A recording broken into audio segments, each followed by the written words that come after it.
Hey there, Wes from Airstream Wanderings. Thanks for joining me today.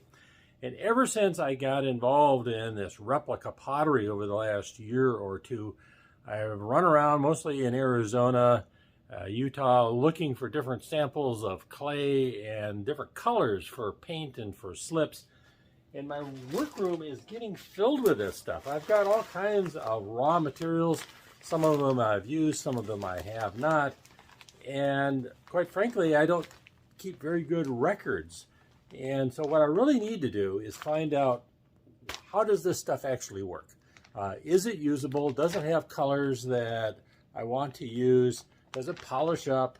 And so that's the plan today, is to basically make a color wheel of red and see what I end up with so that I can do a better job of making pottery in the future. Please join me.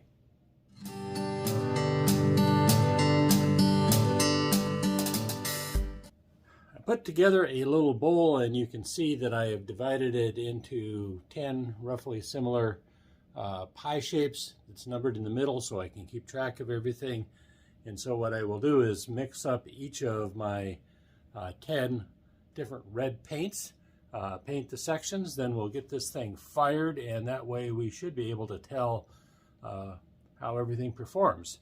Because one thing for sure is before it's fired, it looks different than after it is fired. Here are samples of some of the many colors that I have accumulated over the last year or two. Most of these I collected in the desert Southwest. Some were given to me. Some is actually commercial clay or materials. All forms of red one way or another. And so we will paint our little sample pot and test these out to see how it all works out.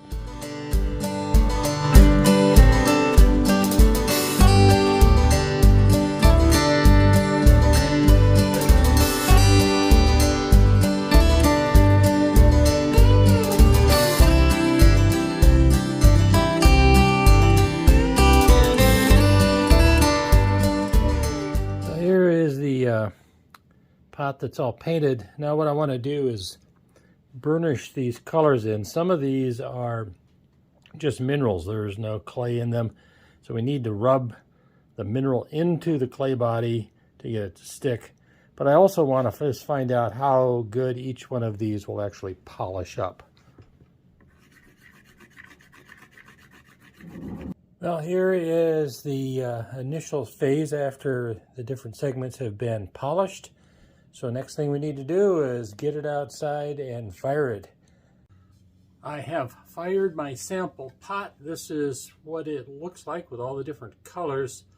So let's take a little bit closer look. Well, here is the sample pot after it has been fired with all the different red colors. Just real briefly, along the top part here, this is all polished. And then I left a small part down at the bottom that is unpolished. And in almost every case, if it wasn't polished, you got some fugitive color. It kind of rubs off a little bit, some more than others. Iron oxide or the ochres have no clay in them, and they rub off quite a lot.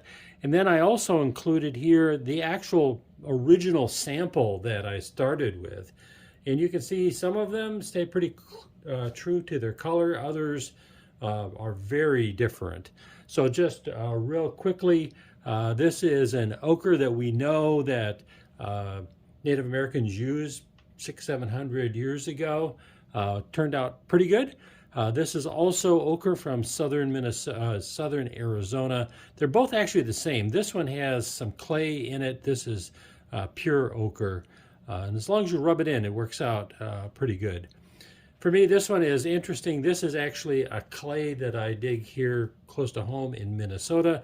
Turns out kind of a orangey yellow, which makes kind of a nice background color. It wouldn't be a very good paint, but as a slip, it can be useful. The next one here is from a clay mine along the Mogollon Rim. And you can see it starts off kind of a brownish color, but it turns a nice red. And then this is a yellow, which turns out kind of pinkish color. That's from along the Mogollon Rim as well. And this yellow is from along the Mogollon Rim. In fact, this color and this color, they were found within just a few feet of one another. But it is interesting to me that just because it's yellow, well, yellow means it probably has clay in it. And it just, I'm sorry, yellow means that it has iron in it. And once it is fired, that red color kind of pops out. This is pure iron oxide here. And so no clay in it. You have to rub that in, polish it in, otherwise it won't stick. And it stays very true to its color. This is a clay called Carbondale, and that's commercially available. It's a real clay, and very nice to work with, and turns out to be a nice red. This last one came from Arizona, was given to me. It did not polish very well. It turns out to be kind of a muddy brown. I don't think that's one I will be using. But all the other ones, I think there will be different times when I would like to use them, and it's useful to see what these turned out like. Now, if they were fired at a somewhat hotter or colder temperature, my guess is the colors might turn out a little bit different, but this is a nice color chart for me that I will be using as I go along.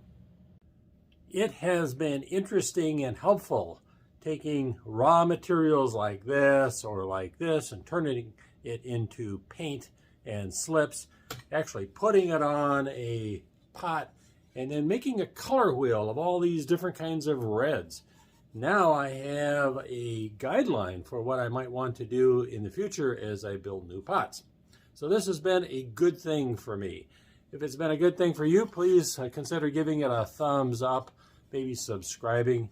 And until next time, this is Wes with Airstream Wanderings, wishing you health, happiness, peace, and love. Take care. Bye-bye.